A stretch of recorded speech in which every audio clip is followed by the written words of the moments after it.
الله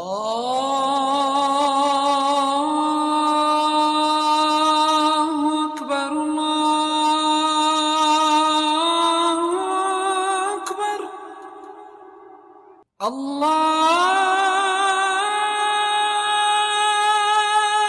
أكبر الله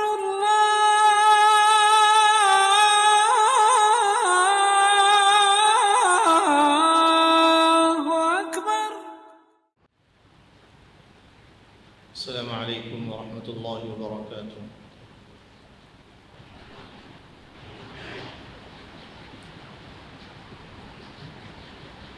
الحمد لله رب العالمين، والعاقبة للمتقين، والصلاة والسلام على سيدنا وسيد الأولين والآخرين محمد وآله وصحبه أجمعين.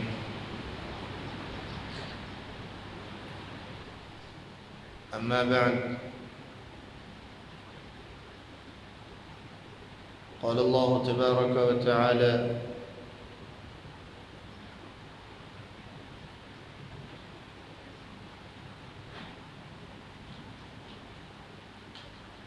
إنا نحن نزلنا الذكر وإنا له لحافظون.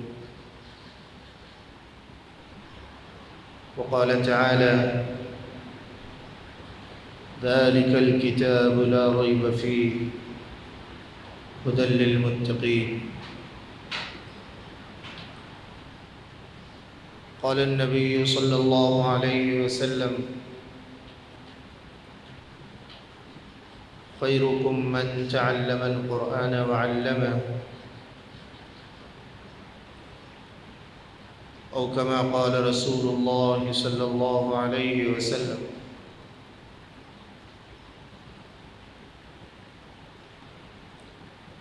قابل قدر بزرگان محترم، نوجوان بھائیوں اور دوستوں،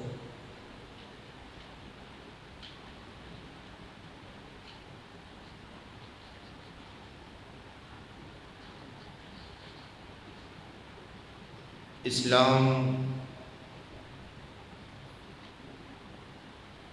اللہ رب العزت کی جانب سے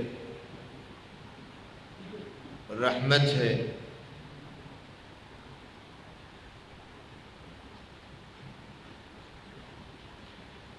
مسلمان ہو کر پیدا ہونا اور مسلمان گھرانے میں پرورش پانا، یہ اللہ کی بڑی نعمت ہے۔ مسلمانوں کو اللہ رب العزت نے بالخصوص دو نعمتیں عطا فرمائی ہیں، ورنہ یہ دو نعمتیں بالعموم سارے انسانوں کے لیے رحمت ہے۔ ایک نعمت نبی آخر الزمان حضرت محمد الرسول اللہ صلی اللہ علیہ وسلم کی ذات اقدس ہے۔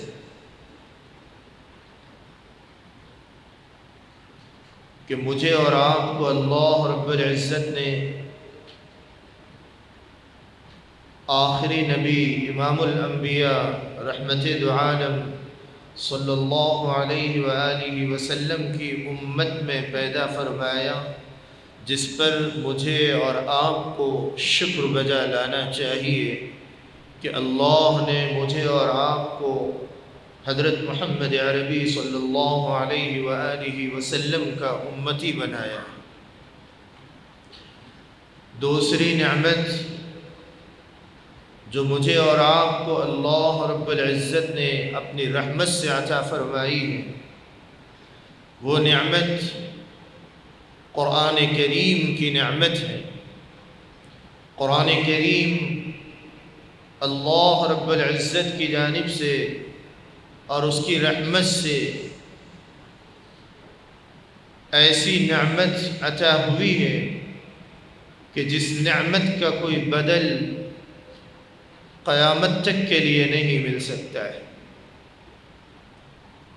قرآن کریم کتاب ہدایت ہے، قرآن کریم ربانی فرامین کا مجموعہ ہے، قرآن کریم زندگی گزارنے کے لیے اللہ کے رب العزت کی جانب سے عطا کردہ دستور حیات ہے۔ قرآن کریم کتاب قانون ہے اور کتاب فطرت ہے۔ قرآن کریم ایک انسان کو زندگی گزارنے کا سلیقہ سکھانے والی کتاب ہے۔ قرآن کریم وہ آئین ہے جس کے ذریعے سے ایک انسان اس دنیا میں بھی اللہ کی رحمت کا مستحق ہو سکتا ہے اور موت کے بعد بھی اس کے فرامین پر اگر زندگی میں عمل کر کے چلا گیا تو قرآن کریم اس کی بخشش کا سبب بن سکتا ہے۔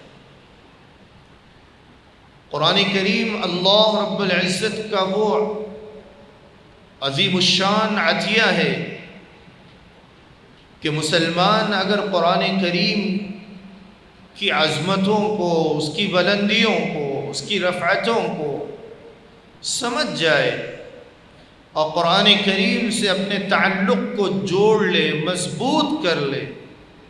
مسلمان قرآن کریم کے فرامین پر عمل پیرا ہو جائے تو اس دنیا میں بھی مسلمانوں کو سربلندی ملے گی، اس دنیا میں بھی مسلمان زندگی کے ہر موڑ میں ترقی کرنے والی قوم بن جائیں گی اور موت کے بعد ابد الآباد زندگی میں مسلمان اللہ رب العزت کی رحمتوں کی مستحق بننے والی قوم۔ رب تعالی جل مجدہ نے قرآن کریم کے بارے میں فرمایا الف لام میم ذالک الکتاب لا ریب فیہ ھدی للمتقین، یہ وہ کتاب ہے جس میں کوئی شک نہیں ہے، جو انتہائی سچی ترین کتاب،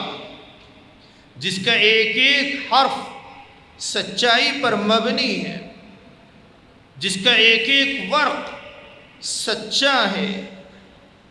جس کو نازل کرنے والی ذات اللہ رب العزت کی، جس کو لے کر آنے والی ذات جبرائیل امین کی،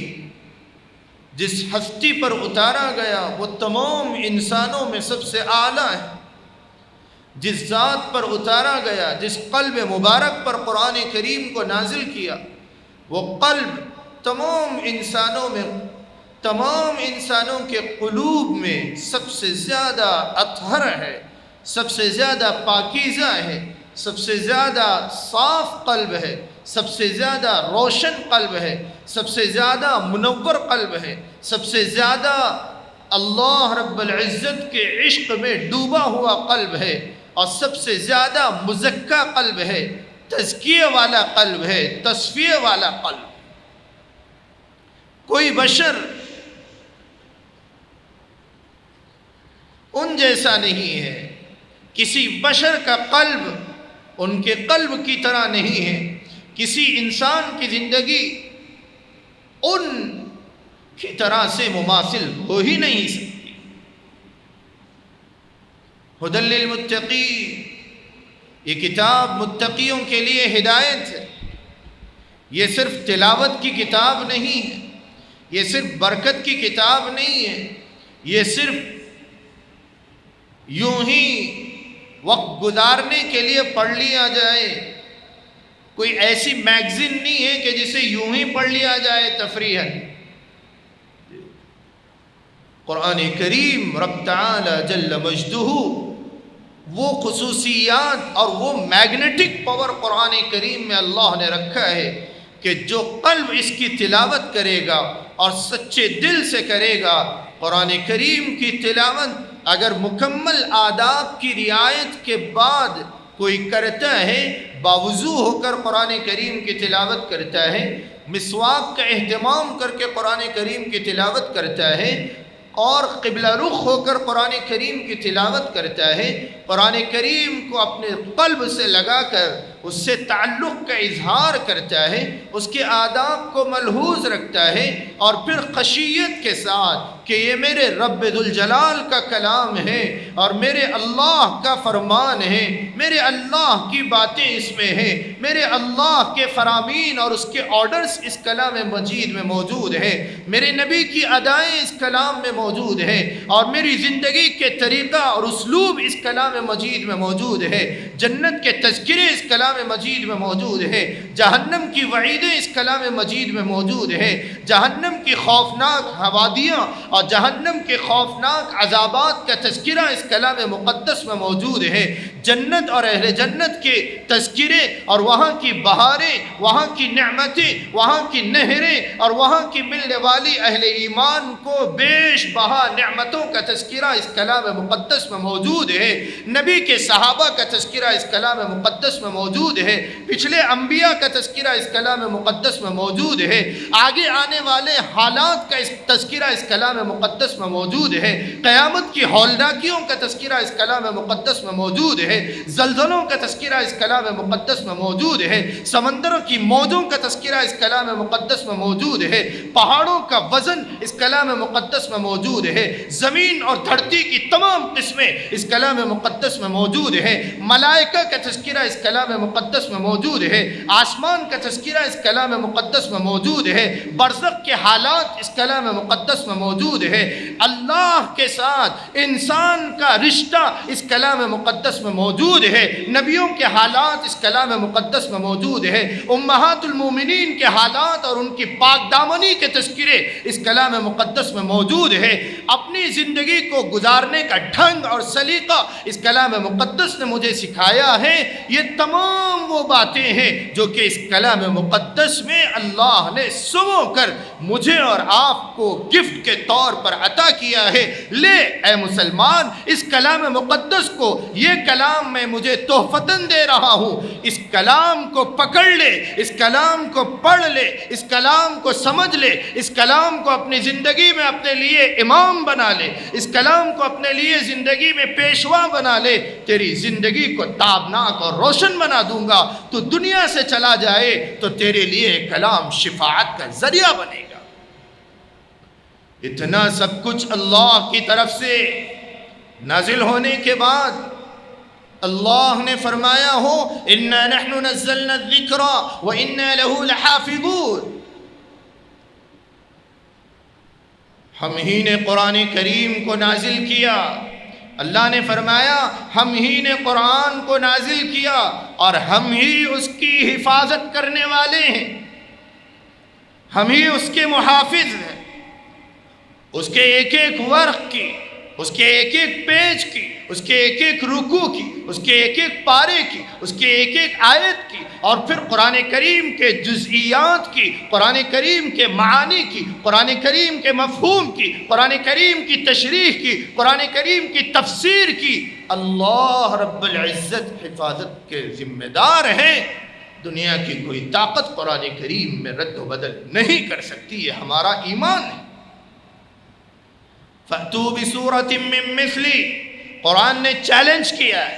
1500 سال تقریباً گزر چکے ہیں، ہر دور میں ہر ایک سے، ہر قابل سے قابل ترین دشمن اسلام سے قرآن نے چیلنج کیا، نہ صرف انسانوں سے بلکہ جنات سے بھی قرآن نے چیلنج کیا، شیاطین سے قرآن نے چیلنج کیا، عرب ہو عجم کا ہو، جہاں کا بھی کوئی انسان کیوں نہ ہو، دنیا کا طاقتور ترین، دنیا کا قابل ترین اور پھر انتہائی صلاحیتوں کا دعویٰ کرنے والا کوئی انسان قرآن کریم کی طرح سے ایک آیت بھی اگر بنانا چاہے، زندگی ختم ہو جائے گی، قلم ٹوٹ جائیں گے اور سیاہی کے سمندر ختم ہو جائیں گے، انسانی صلاحیتیں خاک میں مل جائیں گی، لیکن قرآن کی طرح کوئی ایک آیت قیامت کی صبح تک نہیں لا سکتا ہے۔ اِنَّا نَحْنُ نَزَّلْنَا الذِّكْرَ وَإِنَّا لَهُ لَحَافِظُونَ، ہم ہی قرآن کے محافظ ہیں، اللہ نے فرمایا ہے ہم ہی قرآن کے محافظ ہیں۔ ہے کوئی ہماری طاقت کا چیلنج کرنے والا، ہم سے مقابلہ کرنے والا اور ہم سے ٹکر لینے والا، تو دنیا کی ساری طاقتوں کو اپنا مددگار بنا لے، قرآن کی طرح ایک آیت لا کر بتا دے۔ یہ وہ قرآن ہے جس کے بارے میں اللہ رب العزت نے فرمایا وَنُنَزِّلُ مِنَ الْقُرْآنِ مَا هُوَ شِفَاءٌ وَرَحْمَةٌ لِّلْمُؤْمِنِينَ۔ یہ وہ قرآن ہے کہ جس کے بارے میں اللہ نے فرمایا مومنوں کے لیے قرآن میں بیماریوں سے شفا ہے، بیماریوں کے لیے رحمت ہے، یعنی روحانی جی بیماریاں ہو یا جسمانی امراض ہو، قرآن وہ عظیم الشان طاقت ہے کہ جس کے ذریعے سے جسم کی، روح کی تمام تر بیماریوں کے لیے اللہ نے قرآن کو شافی بنایا ہے۔ قرآن کے پاور اور طاقت کے بارے میں خود قرآن کا اعلان لو انزلنا هذا القرآن على جبل لرأيته خاشعا متصدعا من خشية الله۔ اگر ہم اس قرآن کو پہاڑ پر نازل کرتے، بڑی بڑی چٹانوں والا پہاڑ کیوں نہ ہو، لو انزلنا هذا القرآن على جبل لرأيته خاشعا متصدعا من خشية الله۔ اگر ہم اس قرآن کو کسی پہاڑ پر نازل کرتے تو تم دیکھتے کہ وہ پہاڑ اللہ کی خشیت سے اور قرآن کریم کے وزن کو سنبھالنے کے نتیجے میں ریزہ ریزہ ہو جاتا، ریزہ ریزہ ہو جاتا، پہاڑ کا وجود ختم ہو جاتا، اللہ کی خشیت کے وزن کو سنبھال نہ پاتا۔ قرآن کریم کی عظمتوں کو، قرآن کریم کی اور پھر رفعتوں کو، بلندیوں کو اٹھانے والا کوئی پہاڑ نہیں تھا، کوئی سمندر نہیں تھا، یہ وہ قلب مبارک تھا جس قلب کو اللہ نے اعزاز بخشا ہے کہ میرے اور آپ کے آقا نبی آخر الزمان حضرت محمد عربی صلی اللہ علیہ وآلہ وسلم کا قلب مبارک تھا کہ اللہ کے نبی علیہ السلام نے اپنے قلب مبارک میں اس کلام کو پی لیا، اس کلام مقدس کو اتار لیا، سمو لیا۔ وقفے وقفے سے جبرائیل امین آتے تھے، جبرائیل امین آتے تھے اور نبی رحمت صلی اللہ علیہ وآلہ وسلم کو قرآن مقدس لا کر دیتے تھے، اللہ کی طرف سے نزول فرماتے تھے، اور نبی رحمت صلی اللہ علیہ وسلم 23 سال کے عرصے میں یہ قرآن کریم مکمل اور کمپلیٹلی نازل ہوا۔ 23 ایئرس میں اگر اللہ چاہتے تو ایک وقت نازل کر دیتے، لیکن اللہ رب العزت نے 23 سال کے عرصے میں اس کو نازل فرمایا۔ اتنا مقدس ترین کلام ہدی للمتقین، اللہ نے بار بار فرمایا کہ یہ کلام ہدایت نامہ ہے، یہ کلام راستہ بتاتا ہے، یہ کلام تمہاری رہبری کرتا ہے، یہ کلام گائیڈ کے لیے آیا ہے، یہ کلام طریقہ بتانے کے لیے آیا ہے۔ مسلمان اگر اتنا سب کچھ سننے اور جاننے کے باوجود بھی قرآن کریم کو پس پشت ڈال کر زندگی گزارے، قرآن کریم سے کوئی تعلق نہ جوڑے، قرآن کریم کو اپنے لیے رہبر نہ بنائے، قرآن کریم کو اپنے لیے امام اور مقتدی اور پیشوا نہ بنائے، تو ایسی صورت میں قرآن کا کوئی کچھ بگاڑ نہیں سکتا، اللہ کا کوئی کچھ بگاڑ نہیں سکتا ہے۔ یاد رکھو اے مسلمانوں،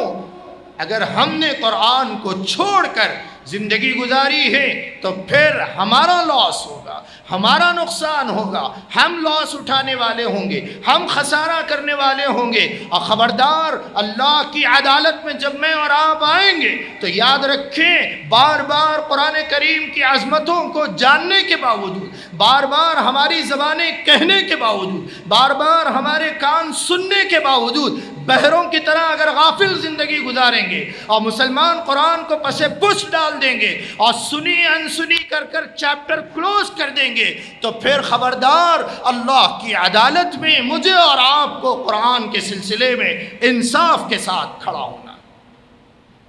میرے عزیز دوستو،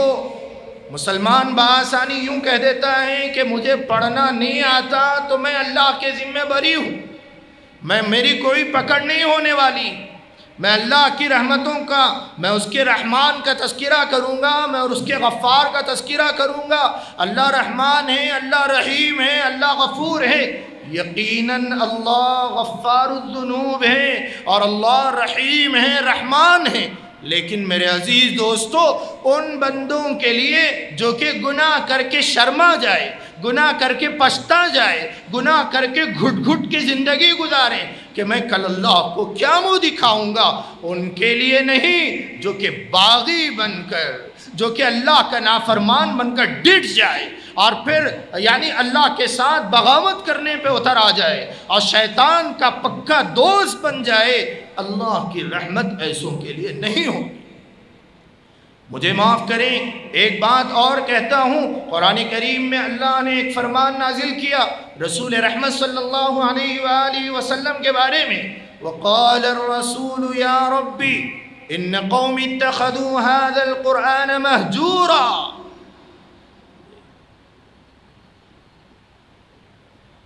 یہ اس رسول کی زبان کی ترجمانی ہے جس رسول کے بارے میں اللہ نے فرمایا کہ یہ رسول ایسے ہیں کہ جو قیامت میں اپنے گنہگار بندوں کی شفاعت کریں گے، اللہ کی بارگاہ میں ریکمینڈ کریں گے، اللہ کی بارگاہ میں بندوں کو بخشوائیں گے، اللہ سے عاجزی کریں گے، اللہ سے دعائیں مانگیں گے، اور اللہ جن کی دعاؤں کی برکت سے اور جن کی سفارش اور ریکمینڈ سے سینکڑوں بندوں کو جہنم سے آزاد کر کے جنت میں داخلہ عطا فرمائے گا۔ لیکن بعض بدنصیب وہ ہوں گے اور بعض محروم وہ ہوں گے جو کہ قیامت میں آئیں گے، تو حال یہ ہوگا کہ قیامت میں رسول خود اپنی زبان سے ان بدنصیبوں کے بارے میں اللہ کی عدالت میں شکایت کریں گے کہ اے اللہ آپ ان کو مت چھوڑیے، آپ ان کو مت چھوڑیے۔ وہ کون سے بدنصیب ہیں؟ قرآن خود کہتا ہے وقال الرسول یا ربی ان قوم اتخذوا هذا القرآن مہجورا۔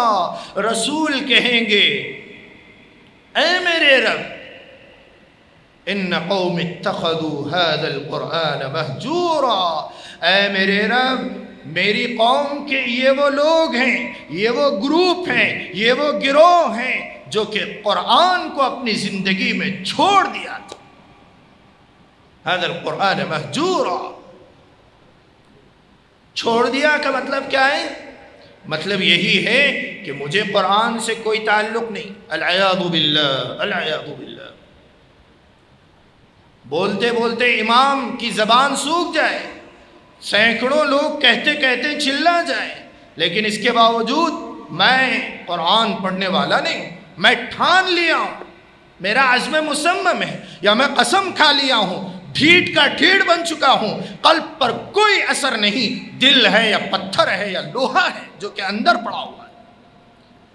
میرے عزیز دوستو یہ یاد رکھیں وَمَنْ أَعْرَضَ عَنْ ذِكْرِي فَإِنَّ لَهُ مَعِيشَةً ضَنْكًا۔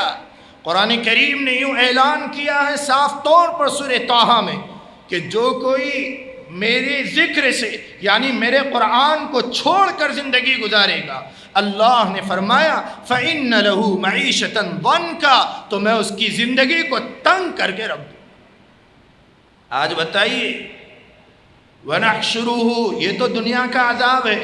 آخرت کا عذاب کیا ہے؟ آخرت کے بارے میں اللہ نے فرمایا وَنَحْشُرُهُ يَوْمَ الْقِيَامَةِ أَعْمَىٰ، اور قیامت میں ہم اس کو اندھا بنا کر اٹھائیں گے، فرمایا۔ اللہ اکبر۔ قال ربی لم حشرتنی اعمی وقد كنت بصیرا، اے میرے اللہ میں تو دنیا میں آنکھ والا تھا، میں بینا تھا، دیکھتا تھا، آخرت میں ایسے اندھا کیسے ہو گیا؟ قال اتتك آیاتنا فنسیتها وكذلك اليوم تنسى۔ اللہ، دنیا میں ہماری آیتیں تیری پاس آئی تھیں، تو نے دیکھ کے اندیکھی کر دیا، دیکھا اور پھر نظر ہٹا لیا،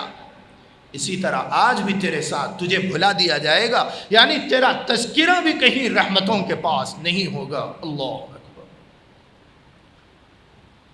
قرآن کریم کے بعد اللہ کے نبی کے فرامین کو سنیں۔ نبی رحمت صلی اللہ علیہ وسلم نے فرمایا خیرکم من تعلم القرآن وعلم، تم میں بہترین وہ ہے جو کہ قرآن سیکھے اور سکھائے۔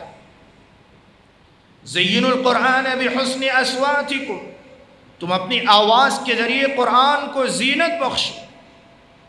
ورتل القرآن ترتیلا، قرآن میں خود اللہ نے فرمایا قرآن کریم کو بہترین آواز سے پڑھنا چاہیے، قرآن کریم کو تجوید کے ساتھ پڑھنا چاہیے، قرآن کریم کو ٹھہر ٹھہر کر معانی پر غور کر کے پڑھنا چاہیے۔ یہ قرآن کریم کے حقوق ہیں۔ میں آج نوجوانوں سے کہتا ہوں میرے عزیز دوستوں، آپ کو اگر یوں کہا جائے کہ قرآن سیکھیں، قرآن پڑھیں، تو صاف طور پہ یوں کہہ دیتے ہیں کہ بھائی مجھ کو پڑھنا نہیں آتا۔ میرے عزیز نوجوانوں ذرا کان کھول کر سن لیجئے اس بات کو کہ آپ کو فیس بک چلانا نہیں آتا تھا، آپ کو انٹرنیٹ یوز کرنا نہیں آتا تھا، آپ کو انسٹاگرام یوز کرنا نہیں آتا تھا، آپ کو طرح طرح کی اخبارات اور طرح طرح کی خبریں پڑھنا نہیں آتا تھا۔ آپ نے ایک دوست کے پاس جا کر بھیک کی طرح ہاتھ پھیلا کر اس سے کہا مجھے بتا دے، مجھے سکھا دے، مجھے بتا دے کہ کیسے یوز کرنا چاہیے۔ تو میں کہتا ہوں اے نوجوانوں، اس دنیا کے ایک معمولی ایپ کو یوز کرنا نہیں آتا تو دوست کے پاس جا کر ہاتھ پھیلا کر بھیک کی طرح مانگنا آتا ہے، تو اللہ کے اس کلام کو پڑھنے کے لیے سیکھنے میں شرم کیوں محسوس ہوتی؟ آج سینکڑوں وہ لوگ ہیں جو کہ اخبارات کو خرید کر اور انٹرنیٹ کا بیلنس دلا کر آج جھوٹی خبروں کو پڑھنے کے لیے اور جھوٹی خبروں کو سمجھنے کے لیے، جھوٹی خبروں کو دیکھنے کے لیے پیسہ ڈال کر جھوٹی خبروں کا مطالعہ کر رہے ہیں۔ قرآن کو اللہ نے فری میں یہ نعمت عطا فرمائی، قرآن پڑھنے کے لیے کہا گیا، قرآن سمجھنے کے لیے کہا گیا، قرآن ہدایت کے لیے دیا گیا، اس کے باوجود بھی نوجوان آج قرآن سے قریب ہونے کو تیار نہیں۔ طرح طرح کی وبائیں آ رہی ہیں، بلائیں ابل رہی ہیں، بیماریاں بڑھتی چلی جا رہی ہیں، اس کے باوجود بھی